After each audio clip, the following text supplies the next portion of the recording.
Halo semuanya, perkenalkan nama aku Fadia Aini Ardi, NIM 2302011812006. Pada video kali ini aku akan membuat dan menjelaskan salah satu produk pangan olahan daging yaitu bakso. Nah, pasti teman-teman sudah pada tahu dan banyak yang suka dengan produk bakso kan? Untuk itu, terlebih dahulu aku akan menjelaskan apa itu bakso. Jadi, bakso merupakan salah satu produk pangan olahan daging giling yang dicampur dengan bahan seperti tepung tapioka, bumbu-bumbu, dan bahan-bahan lainnya yang kemudian dibentuk bulat-bulat lalu direbus hingga matang. Menurut SNI 0138181995 bahwa bakso daging adalah produk makanan yang berbentuk bulat ataupun bentuk lainnya yang diperoleh dari campuran daging ternak dan pati atau serealia dengan tambahan atau tanpa menggunakan bahan tambahan pangan. Nah, kadar daging yang digunakan dalam proses pembuatan bakso daging tidak boleh kurang dari 50%. Istilah nama bakso biasanya diikuti dengan nama jenis daging yang digunakan, seperti bakso sapi, bakso kelinci, bakso udang, bakso kerbau, bakso kambing, dan bakso-bakso lainnya. Nah, kali ini aku akan membuat bakso sapi. Langsung aja yuk pada proses pembuatannya. Bahan baku utamanya yang pasti yaitu daging sapi. Daging sapi ini setelah dibersihkan, dipotong-potong kecil, lalu dibawa ke tempat penggilingan bakso. Nah, dikarenakan pada saat penggilingan itu rame banget, jadi aku tidak bisa mendokumentasikan videonya. Jadi di sini aku akan jelasin daging yang udah aku bawa tadi dimasukkan ke dalam food processor, kemudian ditambah dengan es batu, garam, lalu digiling hingga halus. Setelah halus, maka ditambahkan lada, bawang putih, dan tepung tapioka. Nah, penambahan tepung tapioka ini berfungsi sebagai filler atau bahan pengisi yang mana menurut Montalalu et al. Tahun 2013, filler berfungsi untuk memperbaiki tekstur bakso, meningkatkan daya ikat air, menurunkan penyusutan akibat pemasakan, dan meningkatkan elastisitas produk. Sebelum membentuk bakso menjadi bulat-bulat, maka kita harus mendidihkan air, kemudian ditunggu hingga mendidih. Setelah mendidih, barulah kita bisa memasukkan bakso yang telah kita bentuk. Pembentukan bakso ini dibantu dengan menggunakan sendok. Tujuan dari perebusan ini yaitu untuk mematangkan bakso dari bagian luar hingga ke bagian dalamnya. Nah, matangnya bakso ini ditandai dengan terangkatnya bakso ke atas permukaan. Apabila bakso sudah dirasa matang, maka diangkat lalu ditiriskan. Tara, ini dia hasil bakso sapi yang sudah jadi. Oke, langsung saja kita ke pembahasan bagaimana sih tekstur, rasa, aroma, dan warna dari bakso yang telah aku buat, dan bagaimana jika dibandingkan dengan produk bakso komersil yang udah ada di pasaran. Ikutin terus ya. Ini merupakan penampakan dari bakso yang sudah aku buat. Sekarang kita coba bagaimana tekstur dari bakso yang udah aku buat ini.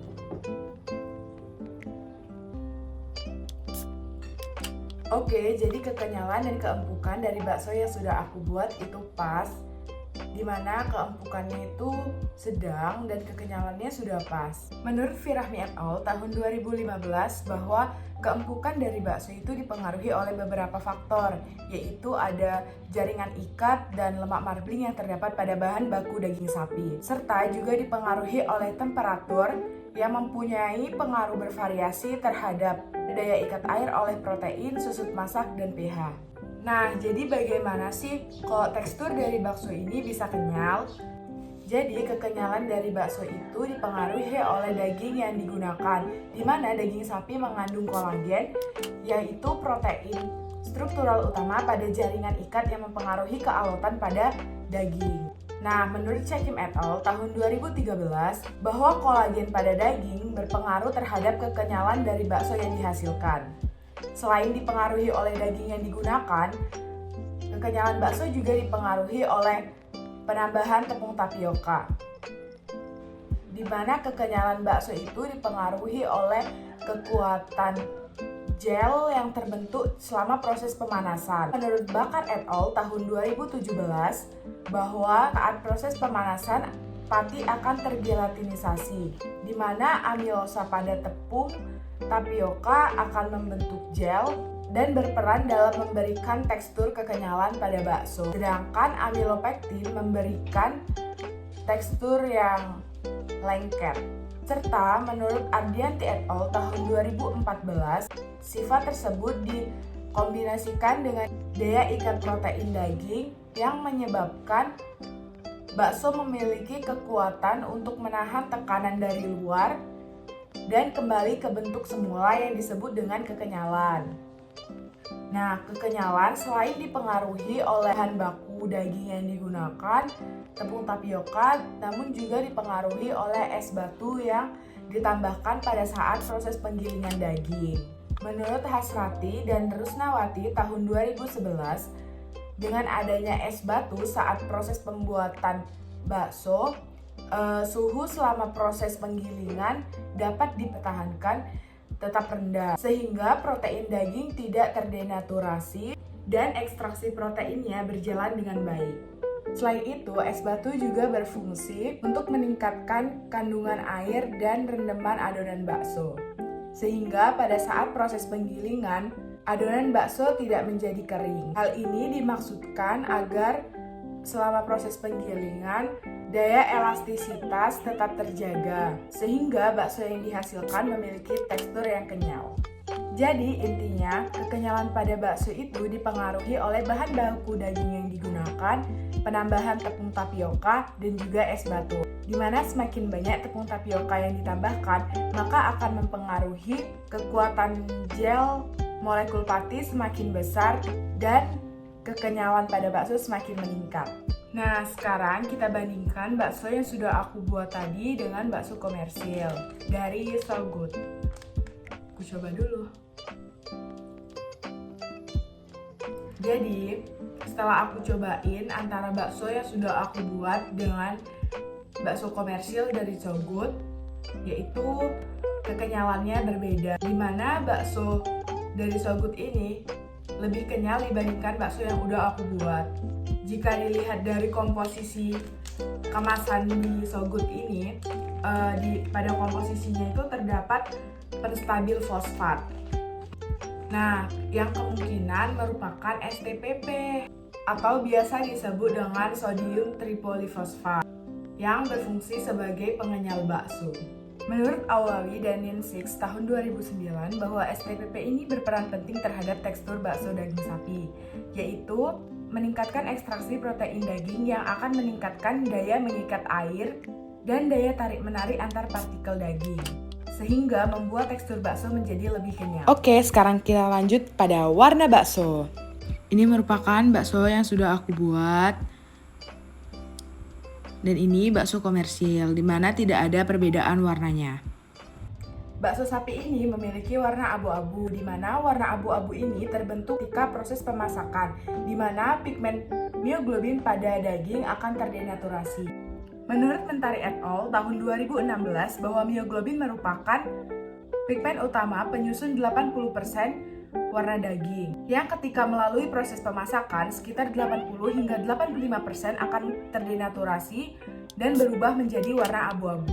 Setelah itu, menurut Rosita et al. Tahun 2015 bahwa perubahan warna bakso juga dikarenakan reaksi non-enzimatis, yaitu reaksi Maillard antara karbohidrat dari tepung tapioka dengan protein dari daging, sehingga merubah warna bakso. Berdasarkan penelitian Mahbub tahun 2012, bakso yang baik biasanya memiliki warna abu-abu segar, yaitu abu-abu terang. Sedangkan apabila warna bakso memiliki warna abu-abu gelap, menandakan bahwa bakso tersebut dalam proses pembuatannya diberi penambahan obat bakso yang berlebihan. Untuk aroma dan rasa dari bakso yang sudah aku buat itu aromanya aroma bumbu-bumbu yang udah ditambahkan pada saat proses pembuatan dan juga aroma daging yang sangat kuat. Begitu juga jika dibandingkan dengan bakso komersial dari So Good, memiliki aroma dari bumbu yang telah ditambahkan dan juga aroma daging yang sangat kuat. Jadi tidak ada perbedaan aroma dari antara bakso yang udah aku buat dengan bakso komersial. Untuk rasanya sendiri, rasa dari bakso yang udah aku buat itu rasanya gurih karena ada penambahan garam dan juga dipengaruhi oleh bumbu yang telah ditambahkan serta rasa daging yang cukup kuat. Untuk bakso komersial dari So Good begitu juga, rasanya gurih, enak, dan rasa dagingnya juga terasa cukup kuat. Bahan baku daging dan bumbu-bumbu yang telah ditambahkan memang akan mempengaruhi aroma dan rasa dari bakso. Dimana selama proses pemasakan, senyawa-senyawa volatil yang terkandung baik di dalam daging maupun di dalam bumbu akan menguap. Semakin banyak jumlah bumbu dan jumlah daging yang ditambahkan pada saat proses pembuatan bakso, maka semakin kuat pula aromanya. Menurut Yulianti dan Cakrawati tahun 2017, bahwa penggunaan tepung yang terlalu banyak akan mengurangi aroma daging dan bumbu pada bakso. Nah, untuk rasa dari bakso sapi, biasanya itu dibentuk oleh berbagai jenis rangsangan, bahkan terkadang juga turut dipengaruhi oleh bau dan tekstur. Namun, umumnya ada 3 macam rasa bakso yang sangat menentukan penerimaan konsumen, yaitu tingkat kegurihan, keasinan, dan rasa daging. Menurut Falahuddin et al. Tahun 2020, rasa dan aroma produk daging berasal dari sejumlah bahan yang ada di dalam lemak dan bersifat menguap ketika dipanaskan. Karena pada saat proses pemasakan akan terjadi berbagai reaksi antara bahan pengisi dan daging, sehingga aroma yang khas pada daging sapi akan berkurang selama proses pengolahan. Sekian penjelasan dari terbentuknya rasa, aroma, warna dari bakso. Dan jangan lupa, selain bakso merupakan makanan yang enak, bakso juga merupakan sumber protein. Mungkin itu saja yang dapat aku sampaikan. Semoga bermanfaat. Thank you for watching.